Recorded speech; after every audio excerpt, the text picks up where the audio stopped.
지금 이더리움 시장에 엄청난 구조적 변화가 시작되고 있다는 사실 알고 계신가요? 과거 머지나 샤펠라처럼 단기적인 가격 변동을 만드는 이벤트가 아니고요. 이것은 이더리움이 지난 몇 년간 겪어왔던 모든 성장의 병목 현상을 근본적으로 해소하고 향후 10년을 지배할 거대한 플랫폼으로 변모하기 위한 마지막 기반 공사에 가깝습니다. 특히 이더리움 보유자뿐만 아니라 더 빠른 체인을 찾아 이탈했던 사용자들까지 다시 불러들일 수 있는 압도적인 사용자 경험 혁신이 포함되어 있기 때문에 이번 변화는 단순히 기술 업데이트 수준을 넘어섭니다. 과연 이 푸사카 업그레이드가 이더리움을 투자해야 하는 이유를 완벽하게 완성하는 퍼즐 조각일지 지금부터 심층적으로 분석해 드립니다. 이번 푸사카 업그레이드가 중요한 가장 큰 이유는 이것이 단순한 기능 개선이 아니라는 데 있습니다. 이는 이더리움의 근본적인 구조적 전환을 의미하는 건데요. 이더리움은 이제 하나의 L1 블록체인에서 벗어나 다중 생태계 기반의 플랫폼으로 공식적으로 전환하게 됩니다. 쉽게 말해서 그동안 모든 거래가 시청이 있는 도심 L1에서 처리되느라 병목이 생겼다면 앞으로는 L1은 오직 보안과 합의, 핵심 기준만 담당하고 실제 사용량은 고속도로 역할을 하는 L2에서 처리되는 방식으로 운영되는 거죠. 업계에서는 이러한 전환을 두고 이더리움의 페이지 2 진입 신호라고 부르고 있는데요. 페이지 1이 이더리움을 POS 기반으로 전환하고 탈중앙 보안 구조를 정착시키는 단계였다면 페이지 2는 이제 이 생태계를 실제 대중적 사용 단계로 확장하는 단계라고 볼 수 있습니다. 즉 푸사카는 방향 전환의 출발점인 겁니다. 이러한 구조적 변화가 필요한 핵심적인 배경이 있습니다. 이더리움은 기술적으로는 거대했지만 지난 몇 년간 속도, 비용, 그리고 사용자 경험이라는 세 가지 고질적인 문제에 부딪혔는데요. 거래 하나를 처리하는 데 시간이 오래 걸리고 디파이나 NFT 같은 온체인 실험이 늘어날수록 가스비는 감당할 수 없을 정도로 과도하게 폭등했습니다. 그 결과 사용자는 더 빠르고 저렴한 체인을 찾아 솔라나 같은 다른 체인으로 이동하는 수요 이탈을 겪었죠. 결정적으로 지갑 생성, 프라이빗 키 관리, 가스비 설정 같은 과정은 일반 웹2 사용자 기준으로 보면 이미 진입 장벽이 너무 높아서 아예 탈락 지점에 가까웠는데요. 결국 이더리움은 기술 규모에 비해 성장이 정체되는 문제에 직면했고 푸사카 업그레이드는 바로 이 근본적인 병목을 해결하기 위한 전환점이라고 이해할 수 있습니다. 앞서 말씀드린 것처럼 이더리움이 가진 가장 큰 문제는 L1에서 모든 것을 처리하려다 생기는 병목 현상이었는데요. 특히 디파이나 NFT, 그리고 온체인 실험이 늘어나면서 거래가 물리자 사용 난이도는 더욱 높아지고 속도는 느려지고 비용은 치솟는 악순환이 반복되었던 겁니다. 결국 블록체인 자체를 의식하지 않아도 되는 수준이 되어야 하는데 현재의 이더리움은 일반 사용자에게 너무 복잡하다는 한계가 명확했습니다.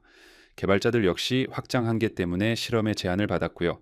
푸사카는 이 모든 문제를 동시에 해결하기 위한 다단계 계획의 첫 번째 기반 설계 작업인 셈입니다. 푸사카를 통해 가장 눈에 띄게 변하는 부분은 바로 블록 처리 능력의 향상입니다. 이더리움의 블록 가스 리밋이 60밀리언으로 증가하는데요. 이는 블록 안에 들어갈 수 있는 연산 처리량이 약 33%가량 늘어난다는 의미입니다. 가스라는 것은 네트워크에서 거래나 스마트 컨트랙트를 실행할 때 필요한 연산 단위인데 기존에는 가스 제한이 낮아서 한 블록에 넣을 수 있는 거래 수가 적었고 수요가 몰릴 때마다 가스비가 폭등했었죠. 이번 확장으로 같은 시간 동안 더 많은 거래와 더 큰 데이터를 처리할 수 있게 되었고요. 이에 따라 네트워크 혼잡이 완화되고 거래 수수료 안정화 효과도 기대할 수 있습니다. 단순 숫자로만 보면 TPS가 약 11%에서 13% 정도 자연 증가하는 효과가 있다고 하는데요. 이 변화는 단순 처리량 증가를 넘어 이어질 다음 단계의 업그레이드를 위한 기반을 다지는 작업이라는 것에 주목해야 합니다. 푸사카의 또 다른 핵심 기술은 바로 피어 DAS입니다. 이 기능은 롤업이 데이터를 메인넷에 올릴 때 기존 이더리움 구조의 한계를 완전히 바꾸게 되는데요. 지금까지는 네트워크의 모든 노드가 그 데이터를 전부 다운로드하고 검증해야 했기 때문에 시간과 비용이 많이 들었습니다. 하지만 피어다스가 도입되면 모든 노드가 전체 데이터를 읽을 필요가 없어지고요. 대신 무작위로 선택된 일부 데이터를 샘플링하여 검증하도록 설계됩니다. 즉 모든 사람에게 완전한 데이터를 요구하던 방식에서 필요한 만큼만 확인하고도 안정성이 유지되는 방식으로 바뀌는 건데요. 이 결과로 처리량이 크게 늘어나는 것은 물론이고 노드 유지 비용도 낮아지고 수수료 예측이 쉬워지는 획기적인 변화가 따라오게 됩니다. 푸사카의 필요성은 L1, L2, L 연기라는 레이어 구조를 이해하면 더욱 명확해지는데요. 우리가 익숙한 이더리움 메인 체인인 L1은 도시의 시청처럼 보안과 최종 확정을 담당합니다.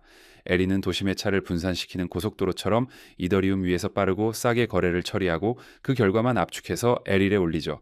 마지막으로 L형은 도시와 도시를 잇는 철도나 통신망처럼 여러 블록체인이 서로 연결되게 해주는 인프라 레이어라고 볼 수 있습니다. 지금 이더리움은 L1 하나만 잘 돌아가는 시대를 지나서 L1과 수십 개의 L2, 그리고 L형을 통한 다른 체인과의 연결까지 동시에 고려해야 하는 단계에 와 있는 건데요. 만약 L1이 여전히 느리고 데이터 처리 용량이 부족하면 L2가 아무리 열심히 일해도 롤업 데이터를 L1에 올릴 때마다 길이 꽉 막히는 병목이 다시 생기는 겁니다.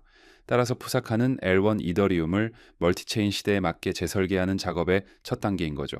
투자자 관점에서 가장 주목해야 할 혁신은 바로 사용자 경험의 변화입니다.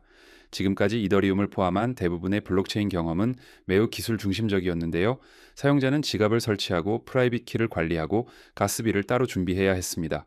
하지만 푸사카 이후에는 방향이 완전히 바뀌어서 사용자가 블록체인 기술을 인식하지 않아도 되는 경험을 제공하겠다는 것이 핵심입니다. 이 핵심 요소가 바로 계정 추상화와 서명 표준화인데요. 이 변화가 실현되면 마치 우리가 카카오페이나 토스를 쓰는 것처럼 기술이 보이지 않는 사용성 중심으로 UI UX가 재설계되는 것을 의미합니다. 구체적인 변화는 더욱 놀라운데요. 첫째, 로그인 방식이 바뀝니다.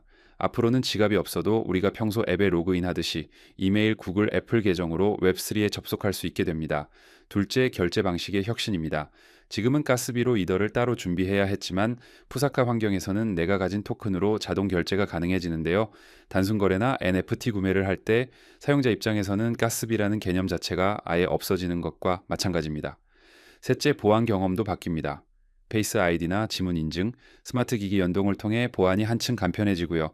결과적으로 푸사카 이후의 이더리움은 웹2를 쓰는 느낌, 즉 카카오페이를 쓰는 느낌에 훨씬 가까워지게 되는 거죠. 다만 투자를 고려할 때 과거 업그레이드 사례의 시장 반응 패턴을 짚고 넘어가야 합니다. 과거 머지, 샤펠라, 덴쿤 업그레이드를 보면 공통된 패턴이 있었는데요.